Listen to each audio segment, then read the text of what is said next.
Et le thème de mon message ce matin, rebâtir notre foi par la parole de Dieu. Rebâtir notre foi par quoi? La parole de Dieu.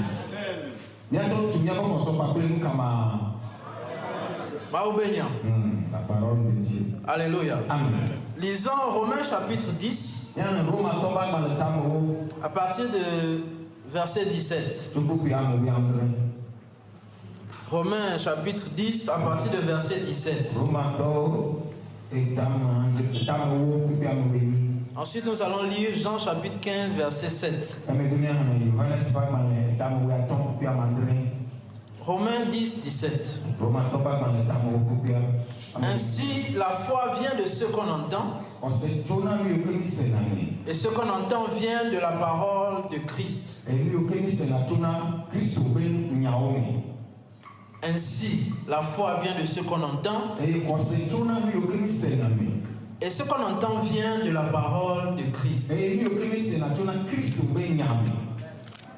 Quelqu'un me dit Amen. Amen. Jean chapitre 15, verset 7. Si vous demeurez en moi et que mes paroles demeurent en vous, demandez ce que vous voudrez et cela vous sera accordé. Quelqu'un peut lire ça en éveil? Jean 15, verset 7.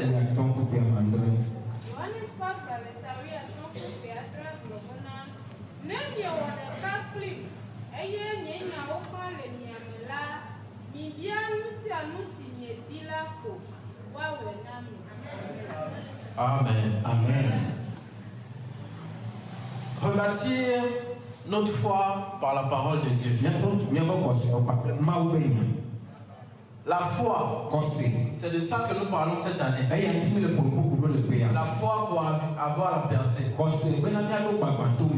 Alléluia. Amen. Comme je disais la dernière fois, la percée, ça c'est Dieu qui fait. Mais la foi, c'est pour nous. Dieu n'a pas la foi. Parce que Dieu, lui, il est grand, il est puissant, il fait tout ce qu'il veut.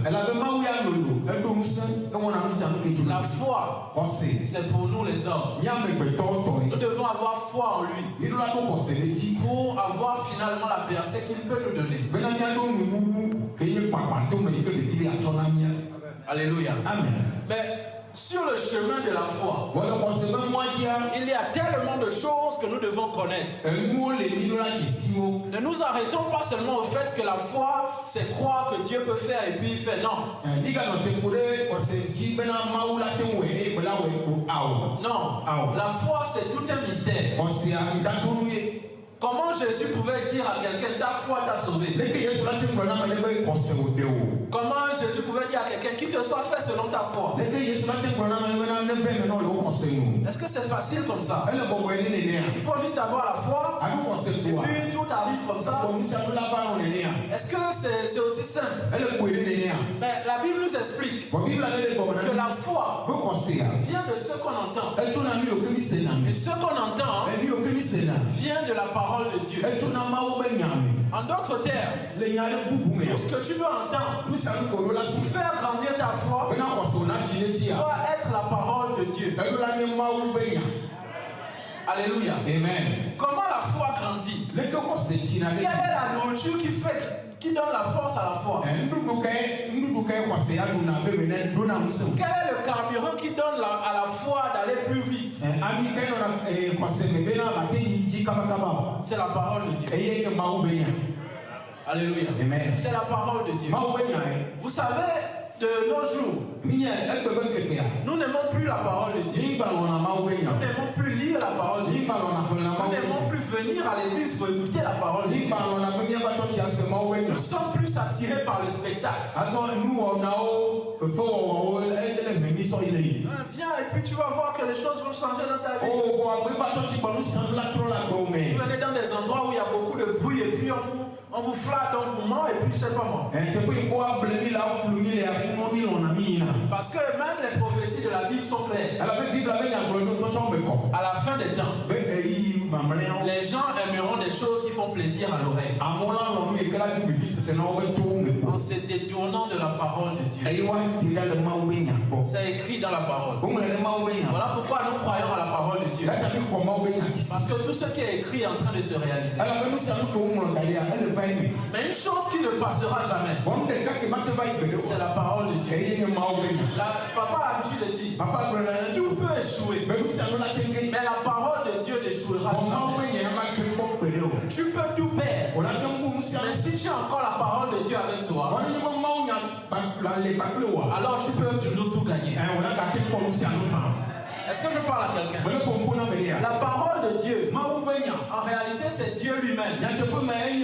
Parce que la Bible dit, au commencement était la parole. La parole était avec Dieu. Et la parole était Dieu. Et la parole s'est faite chair, afin d'habiter au milieu des hommes. Et les hommes l'ont rejeté. Et à tous ceux qui l'ont reçu, à tous ceux qui croient en son nom, elle leur a donné le pouvoir de devenir enfant de Dieu. Tu es enfant de Dieu parce que tu as cru à la parole de Dieu. Tu es enfant de Dieu parce que tu as cru à la parole qui s'est faite chair. Tu es enfant de Dieu parce que la parole est en toi. Tu es enfant de Dieu parce que la parole qui est Jésus, qui est devenu homme, tu l'as accepté dans ta vie. Alléluia. C'est en cela que tu es enfant de Dieu. Maintenant, le problème, c'est quoi? C'est que la parole s'est faite chair, oui. Mais la parole, on doit la connaître aussi. Midola Jessie.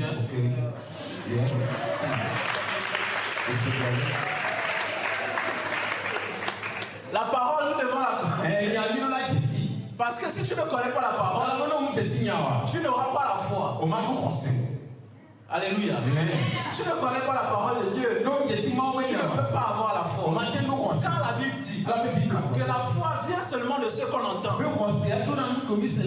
Et ce qu'on entend vient de la parole de Dieu. Ce qui veut dire quoi? Que ce qui ne vient pas de la parole de Dieu n'amène pas la foi, n'amène seulement le doute. Est-ce que je parle à quelqu'un? Si tu connais la parole de Dieu, alors c'est là que ta foi peut grandir. Mais si tu ne connais pas la parole de Dieu, si c'est autre chose qui te nourrit l'esprit, ta foi risque de descendre. Descendre. Parce que la foi, la parole de Dieu, c'est ça qui nourrit la foi. Est-ce que je parle à quelqu'un? Vous comprenez ce que je dis? Nous ne pouvons pas dire que nous sommes chrétiens en rejetant la parole de Dieu. La parole de Dieu, premièrement, s'est faite chair. En réalité, la première chose que nous devons savoir sur la parole de Dieu, c'est que la parole de Dieu, c'est Dieu lui-même.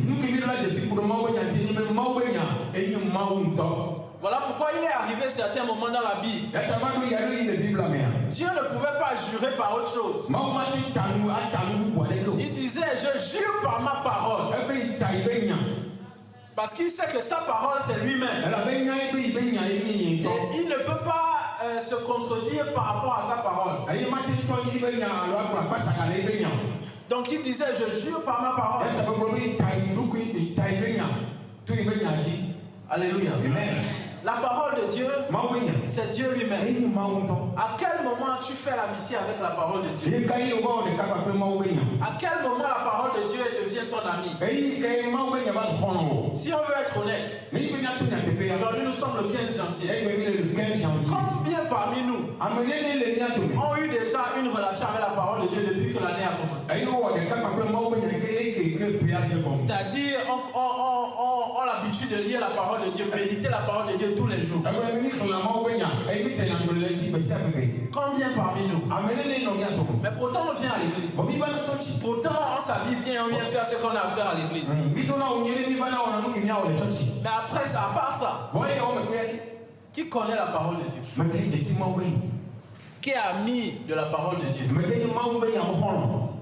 Quand nous parlons de rebâtir les fondements, ça passe aussi par ce genre de choses. Il faut que tu acceptes de redevenir ami de la parole de Dieu.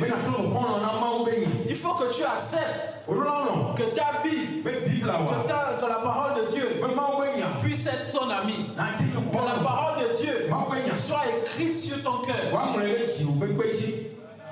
Que devant toute situation, tu aies la parole de Dieu dans ta tête pour savoir comment réagir face à la situation. Alléluia. Amen. C'est là où la différence se fait. Jésus était devant le diable. Après avoir jeûné 40 jours. Ce n'était pas une affaire de rabababababa. C'était une affaire de connaissance de la parole. Parce que ce que vous oubliez, c'est que Satan aussi connaît la parole. Satan a commencé à réciter la parole à Jésus. Jette-toi de là. Parce qu'il paraît qu'il a écrit dans la Bible que les anges du Seigneur viendront vous délivrer et ne permettront pas que votre pied heurte la pierre. Et Jésus lui a répondu en disant, il est aussi écrit, tu ne tenteras pas l'Éternel ton Dieu. Quand le diable vient avec il est écrit, Jésus aussi revient avec il est écrit.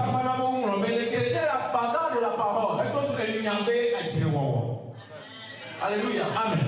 La première fois que Jésus a eu à affronter le diable, ce n'était pas une bagarre de démons. Ce n'était pas une bagarre de je sais pas moi, de guérir les malades. Non, c'était une bagarre de parole. C'était la connaissance de la parole. Tu connais? Ok, montre-moi que tu connais. Moi aussi, je te montre que je connais. Jusqu'à ce que Jésus a pu vaincre Satan. Alléluia. Amen. Mais il a vaincu avec quoi? Par la parole toujours. Même Jésus qui était tout puissant.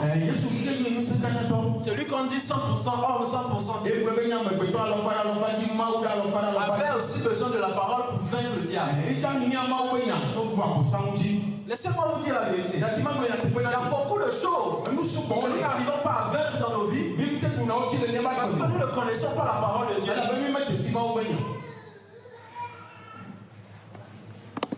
Vous savez ça? Il y a beaucoup de choses que nous n'arrivons pas à vaincre dans nos vies parce qu'il nous manque la parole de Dieu. Nous ne connaissons pas la parole de Dieu. Comme nous ne connaissons pas la parole de Dieu, nous n'avons pas la foi. Parce que la foi, c'est seulement quelque chose qui provient de la parole de Dieu. Mais il faut que cette année, dans ta marche de tous les jours, quel que soit ce qui va t'arriver, que la parole de Dieu soit ton bouclier. Que la parole de Dieu soit ton bouclier. Que par la parole de Dieu, tu arrives à vaincre les obstacles devant toi. Que par la parole de Dieu, rien ne puisse te résister. Que par la parole de Dieu, tout genou fléchit devant toi. Parce que la Bible déclare, à la mention du nom de Jésus, tout genou fléchit. Et toute langue confesse que Jésus-Christ est Seigneur. Face à n'importe quelle situation, que la parole de Dieu soit ton bouclier. Que la parole de Dieu t'aide à dominer les obstacles. Que la parole de Dieu t'aide à avoir une foi inébranlable. C'est pas que je parle, lève ta main droite, tu me dis Amen. Amen. Nous ne pouvons rien faire sans la parole de Dieu. Si tu n'as pas la parole de Dieu avec toi, alors tu n'arriveras pas à avancer. Non. Parce qu'une chose que Dieu nous a laissée, la plus grande richesse que Dieu a laissée aux hommes, c'est sa parole. Parce que sa parole, c'est lui-même. Alléluia. Sa parole, c'est lui-même. Apprends à lire ta Bible tous les jours. Apprends à méditer la parole de Dieu tous les jours. Que ta Bible ne soit pas seulement un instrument que tu viens amener à l'église chaque dimanche.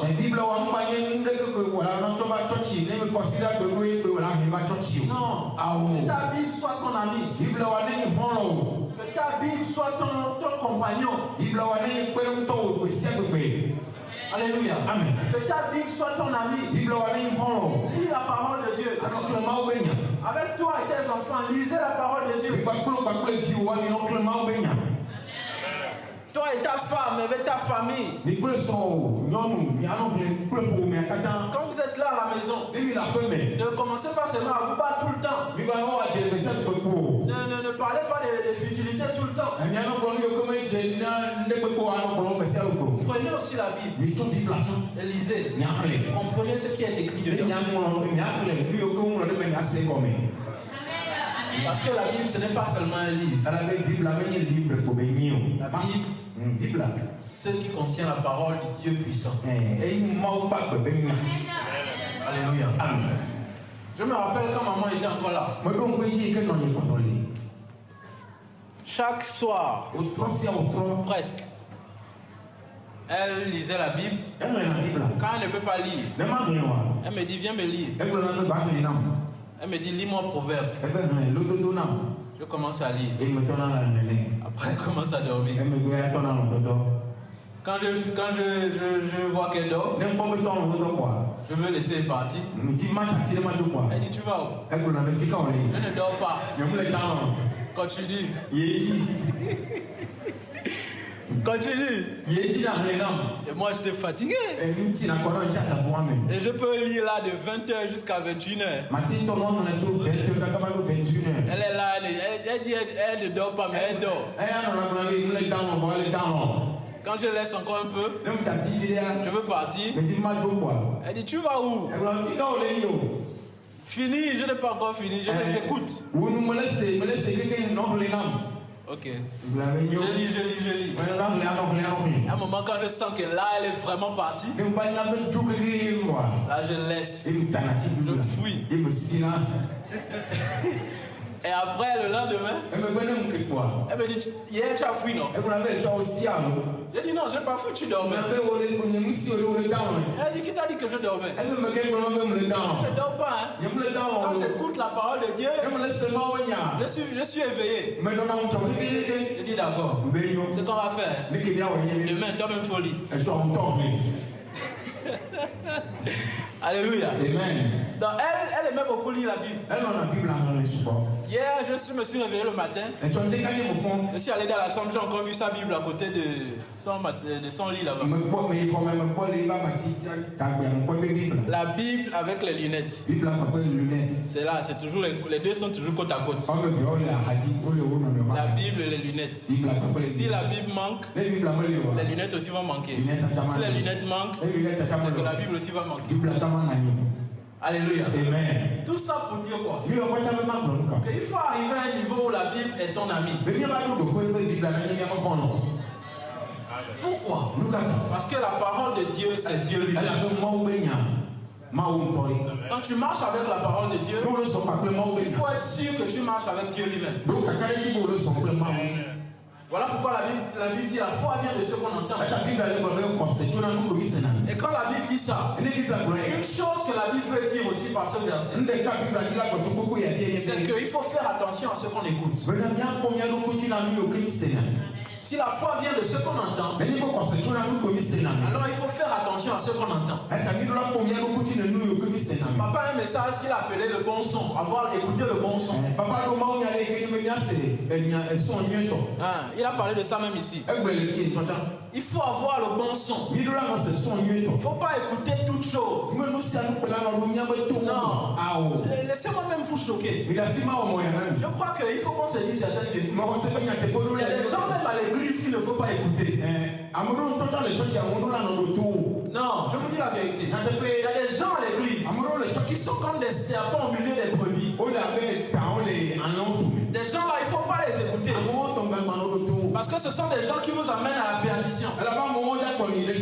Il faut que tes oreilles soient pures pour écouter les bonnes choses. Alléluia. Écoutez la parole de Dieu. Surtout la vérité de la parole de Dieu. viennent soi-disant avec la parole de Dieu, mais derrière ils ont des messages diaboliques.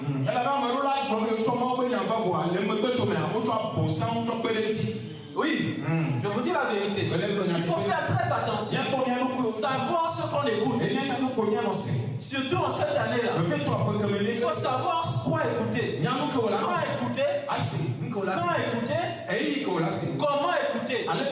Et savoir comment réagir après ce que tu as écouté. Sinon, si toute chose rentre dans tes oreilles, ça va t'embêter. Alléluia. Amen. Il faut savoir quoi écouter. Je vous dis la vérité. Il y a des gens qui viennent à l'église pour embêter les gens.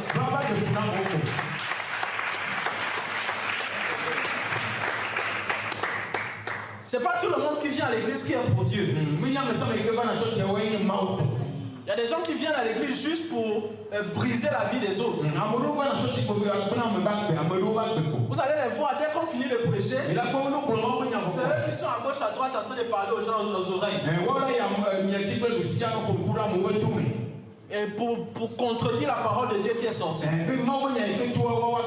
alors pour mépriser la personne qui a parlé de la part de Dieu. Ce genre de personnes, il ne faut pas les écouter.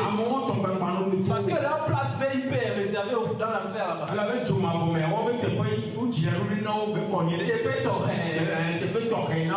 Voilà. Il faut bien traduire ce que j'ai dit. Donc il ne faut pas écouter ce genre de personnes. Ce que tu entends peut ajouter à ta foi, peut aussi diminuer ta foi. Donc il faut faire attention à ce qu'il faut écouter. Alléluia. Amen. Si cette année nous marchons par la foi, alors la foi que nous voulons avoir nous implique, ou bien nous oblige à avoir la parole de Dieu avec nous.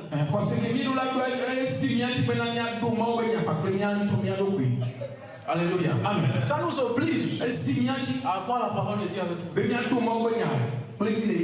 La parole est écrite. C'est ce qu'on appelle la Bible. Mais la parole aussi que nous prêchons à l'église, c'est ce qu'il faut aussi écouter. Pas seulement écouter, mais aussi mettre en pratique. La Bible dit celui qui met la parole de Dieu en pratique est comme un homme qui a construit la maison sur le roc. Et quand le vent souffle, le vent ne pourra pas enlever la maison. Parce que la parole de Dieu est un roc. Et la foi de celui-là ne peut pas être renversée. Alléluia. C'est ma prière pour toi cette année. Que la parole de Dieu te garde ferme dans ta foi. Que la parole de Dieu te garde ferme dans ta foi. Que le vent ne t'emmène pas de gauche à droite. Non, reste ferme dans ta foi. Alléluia. Amen. Ça c'est la première chose. Et la deuxième chose, dans Jean chapitre 15 que nous avons lu, la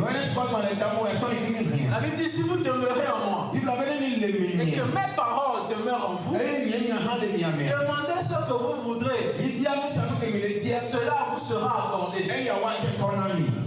Vous savez pourquoi Jésus disait ça? Parce que quand Jésus dit que la parole est en vous, il sait qu'un homme qui a la parole en lui a aussi la foi en lui. C'est obligatoire. Si tu as la parole de Dieu, alors tu as aussi la foi en lui. C'est obligatoire. Voilà pourquoi le diable nous éloigne de la parole de Dieu. On ne veut pas écouter la parole de Dieu. On ne veut pas lire la parole de Dieu. On ne veut pas les choses qui nous permettent de grandir dans la foi. On veut seulement des choses qui nous donnent l'émotion. L'émotion part, mais les problèmes restent.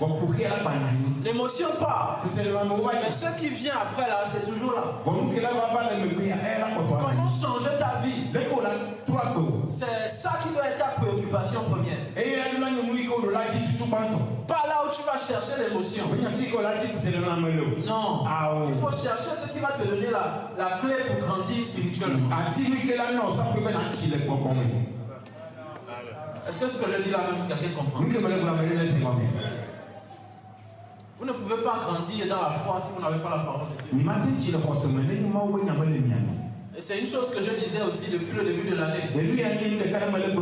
Faisons l'effort de ne plus être des chrétiens bébés. De ne plus être des gens, des bébés spirituels. Un petit vent seulement aller.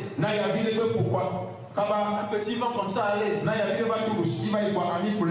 Le vent souffle toujours. Jusqu'au retour de Jésus. Le vent va toujours souffler. Maintenant, si chaque vent va t'emporter, à quel moment tu seras posé pour être stable? À quel moment tu seras un chrétien vivant pour Dieu? Non, il faut que la parole de Dieu rentre dedans de toi. Porte du fruit au-dedans de toi. Et c'est là quand tu demanderas à Dieu, Dieu aussi te donnera. Parce que lui-même il a dit dans sa parole que ma parole demeure en vous. Et ensuite demandez-moi ce que vous voulez. Je vais vous donner. Parce que je trouve ma parole au-dedans de vous. Vous comprenez pourquoi nous n'avons pas de prières exaucées? Parce que la parole de Dieu n'est pas en nous. Quand nous demandons à Dieu, Dieu reçoit notre prière. Mais avant de nous redonner la réponse, il regarde au-dedans de nous. Est-ce que ma parole est au-dedans de cet homme et de cette femme? S'il n'y a pas la parole, alors il ne fait rien. Parce qu'il sait que sa bénédiction peut te détourner de lui. La bénédiction qu'il te donne peut te détourner de sa face. Voilà pourquoi beaucoup de gens ils ne bénissent pas. Ils te regardent seulement. Ils te regardent. Tu pries, il n'y a rien.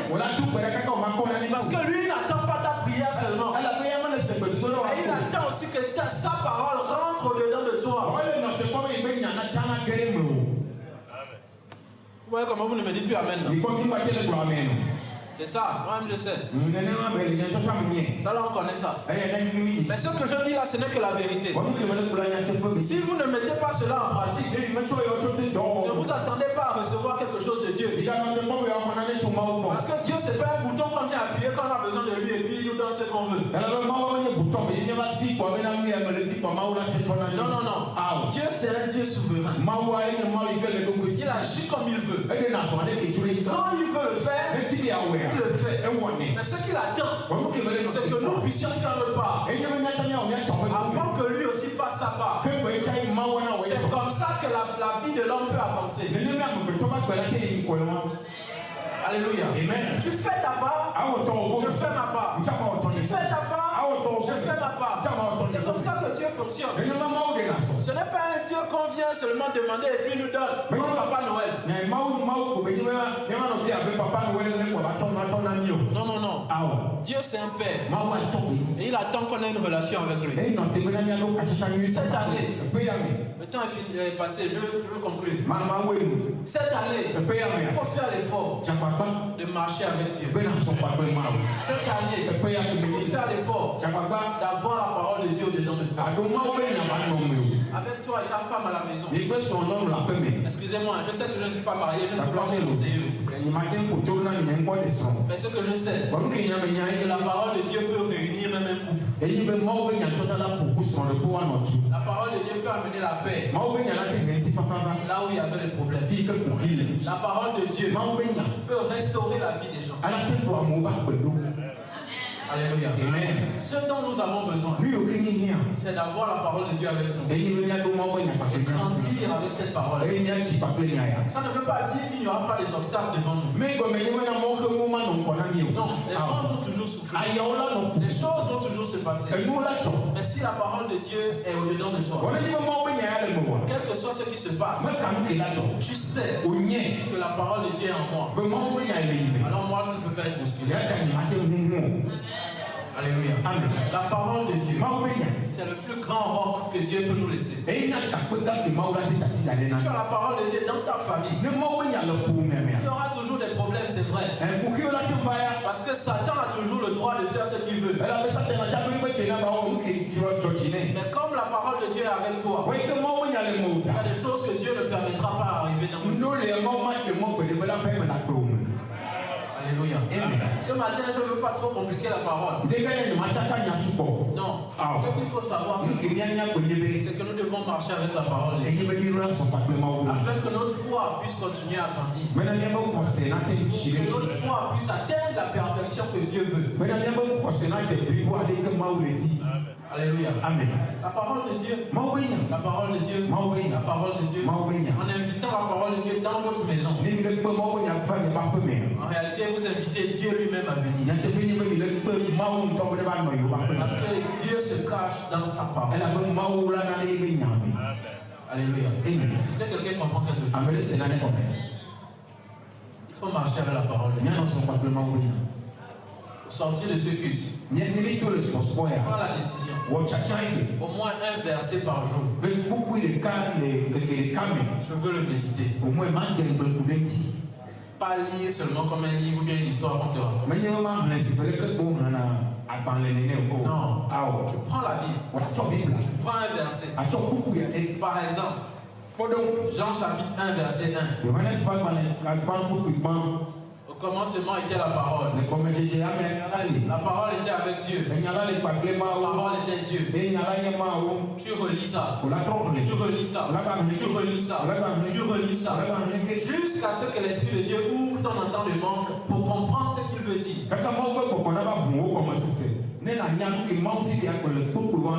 Quand tu vas arriver à ce niveau-là, il y a des choses que Dieu va te révéler à toi-même. Et laissez-moi vous donner encore un secret avant de finir. Il y a certaines attitudes, il y a certains comportements dans nos vies que la parole de Dieu peut changer. Pas la prière, pas le jeûne, pas la délivrance, mais la parole de Dieu. Je vous dis la vérité. Si tu as des habitudes, certains caractères au-dedans de toi que tu veux plus faire,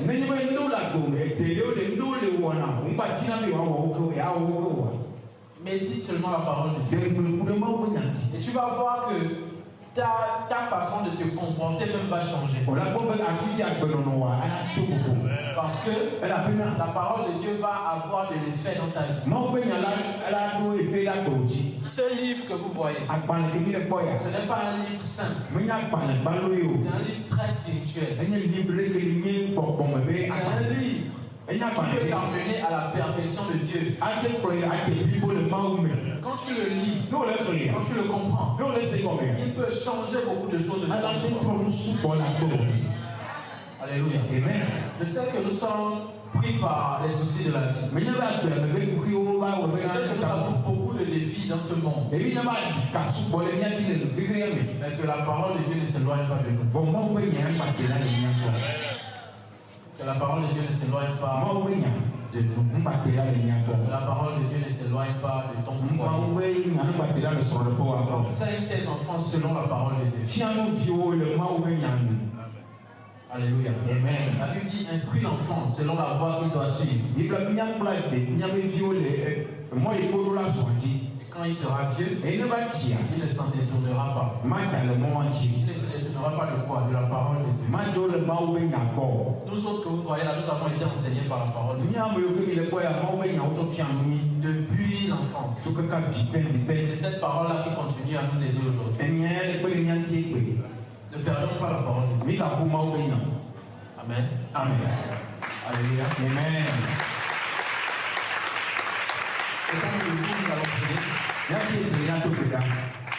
Nous allons seulement faire 2 prières à Dieu. En lui disant, Seigneur, nous voulons grandir dans ta parole. Fais-nous grâce de grandir un peu plus dans ta parole. Élève la voix, parle à Dieu. Dis Seigneur, j'ai écouté ta parole. Maintenant, j'aimerais avoir une relation avec ta parole. J'aimerais que ta parole puisse être mon ami. Donne-moi la volonté et le désir désir d'aimer ta parole. Donne-moi la volonté, le désir d'être ami à ta parole. Prie pour ton foyer. Prie pour tes enfants. Que la parole de Dieu soit le socle de vos vies. Que la parole de Dieu soit le pilier qui soutient vos vies.